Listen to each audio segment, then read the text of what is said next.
So all I do is handle anytime there's a little bit more work involved.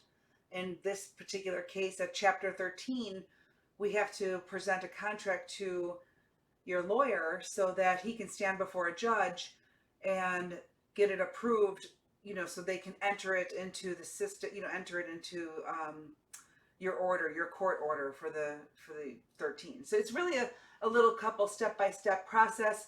I typically will just have the customer send me a couple of stock numbers of vehicles they would consider. I did notice that you were looking at like an older Silverado.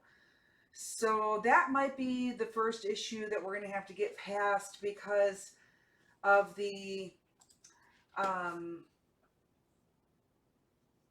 year. There's only two banks that will do it.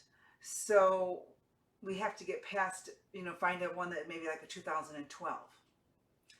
Or yeah, we're gonna have to get past that first, and then that's gonna be hard to find because they probably will want the vehicle to be under maybe 150,000 miles, roughly, and they start to get pricey, and the payments start to get high. And I don't know if you've talked to your attorney, if he's given you a number that you have to stick around, but they have like different tier levels on how you score, and so what we do is just get all that hard work done ahead of time so that when you do come down, you really just it's test driving. So I'm a little concerned on this deal because it's a truck. I have to be honest with you. Yeah, I get a lot of truck customers, and there's a lot of doors that we got to knock down to get there. And the first is going to be payments. Payments they produce. The older trucks with higher miles, I can get done. But I can't with the banks that do the open 13.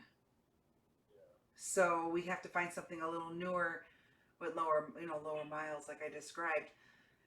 So I think that if you can be, open-minded to a different vehicle, we can go to the next step, which is to marry the deal between you, the bank, and the dealer, so all three of you are on board before I send something to the attorney. I also have to convince the dealer to hold the vehicle. When I can, that's can be tricky. So some of them have had a couple bad experiences because their attorneys weren't. The attorney that whoever your attorney is, hopefully you have a lot of confidence in them. So yeah, because they kind of can drag this out. It would take 3 weeks. It took them 60 days on the last one to get me a letter.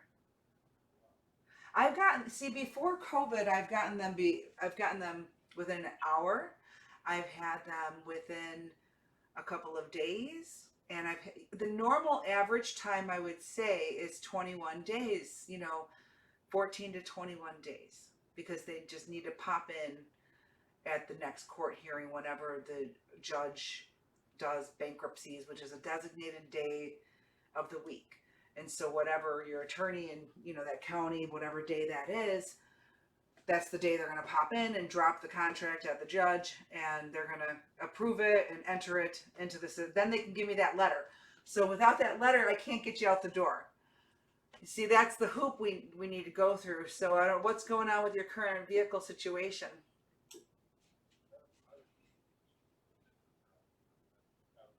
Is your truck right now old and broken down, or do you have? Is it newer, or do you have the title to it? Mm-hmm.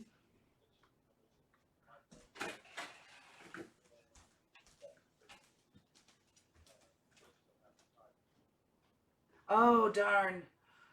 So how much? Yeah. So you're not gonna. Well, you wouldn't be able to trade that truck either until you pay off the full amount of that bankruptcy. So I would have to factor that into a payoff. I can maybe, depending on how much your payoff is of the entire bankruptcy, look at a new SUV with a big rebate and wipe out make the whole bankruptcy be done and dismissed and over with. However, it would require, probably more than $1,000 on your part. You may need a couple thousand, and I'd have to find out what your balance is, what you owe on the bankruptcy. But that would be if you were trying to trade it, because you can't. They're not going to give up the title to you. Do you owe a payoff to the title?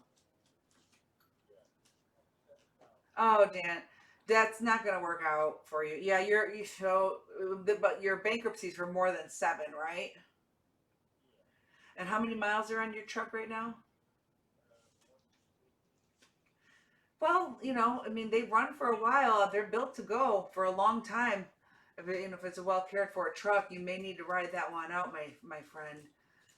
You must have a pretty good job with income. How's that going for you with your income? It's fine still? Okay. Well, the only reason why I ask is just because if it dropped, in case you're not aware, if let's say for some reason your income drops significantly, your attorney can flip your 13 into a 7. hmm So that might be an idea for you if that's something you can manage to reduce hours. But that would be on your part if you want to be out from under that bankruptcy.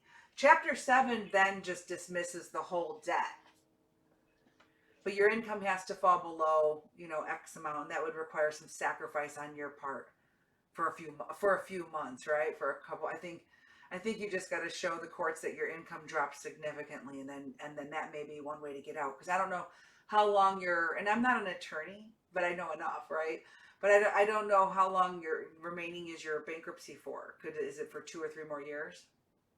hmm So that's if that happens to you for some reason, if your income drops, keep that in mind that you can call your attorney and let them know, and they might be able to flip that to a 7 and wipe out the whole thing and be discharged, and then you can just resume back to normal.